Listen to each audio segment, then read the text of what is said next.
Afternoon. My name's Peter Gaffney. Since you saw me last time, I've grown a beard, so I might look a bit different this time. We're here today to bury Poul Erik Olsen alongside his beloved Bentha, so they can be together forever. We have in recent times been busy with one thing or another, and COVID and all of the hold-ups that everyone else has been experiencing, and so I've had Poul parked under my front bench seat at home for the last couple of weeks, so I'm sorry, Poul, to keep you waiting.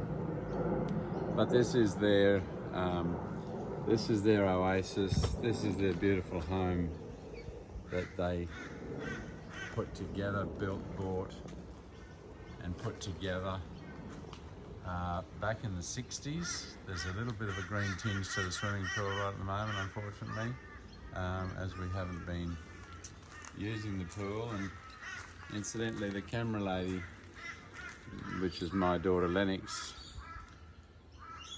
and my daughter Mia, who's not here, learnt to swim in that very swimming pool. Poul and Bentha very kindly allowed them lots of playtime in this gorgeous backyard. So I'm going to do this in two parts. I'm now going to dig a hole right next to Bentha, where we put Bentha not 2 years ago. I'm not going to guess for the timing, but they're going to be side by side and together now, and rest in peace. He might get a laugh out of this. He's upside down, but I'll right side him up in a moment. This is what you turn into after all these years. But the main thing is that he's resting with his beloved now for eternity. Goodbye, mate.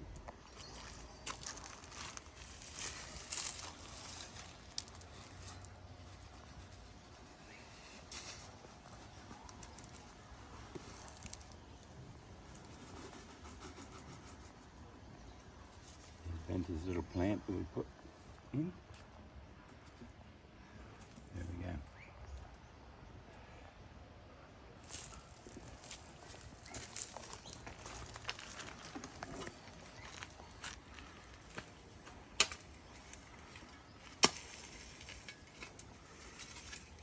He's sharing the little plant with Bentha now.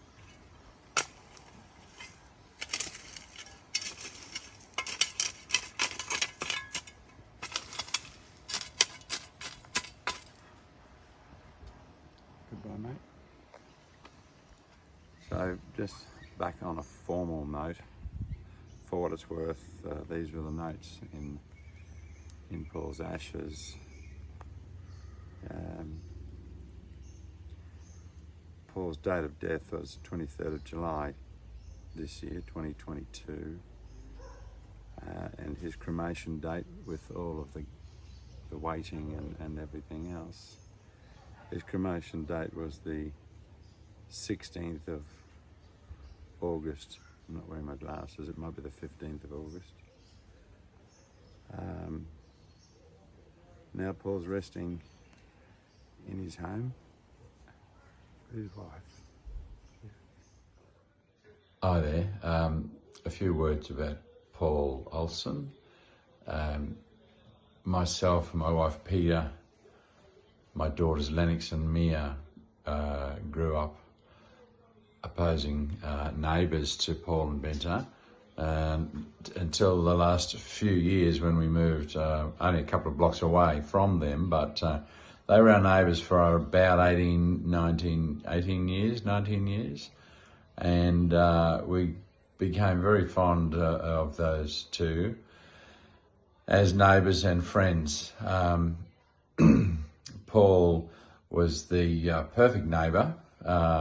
He might not think I was the perfect neighbour, because when it came to needing help with a broken motor mower or to need to borrow some tools or something, Poul had the whole outfit. He was a great tradesman and could fix anything, and always actually did very happily help us while we renovated our home and so on, and brought our girls up.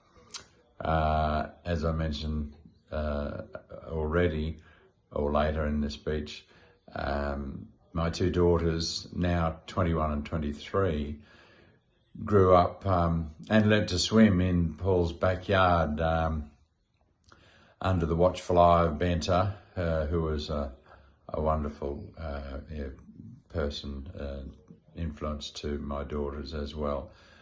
So it's with great sorrow we say goodbye to these two fine people, but the good news is we are putting them together to rest.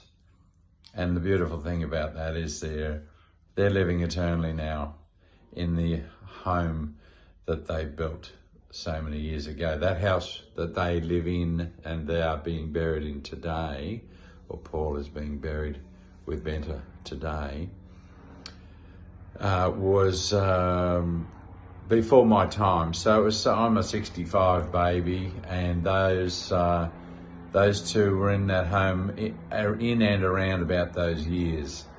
So they've had a lovely long period of time, and they've enjoyed a lot of friends in our neighbourhood, and they'll be sadly missed.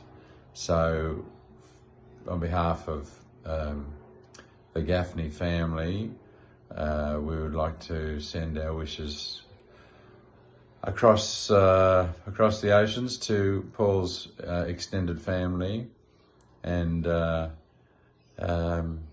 we're signing off and saying goodbye to a great friend. See you, Paul. Bye.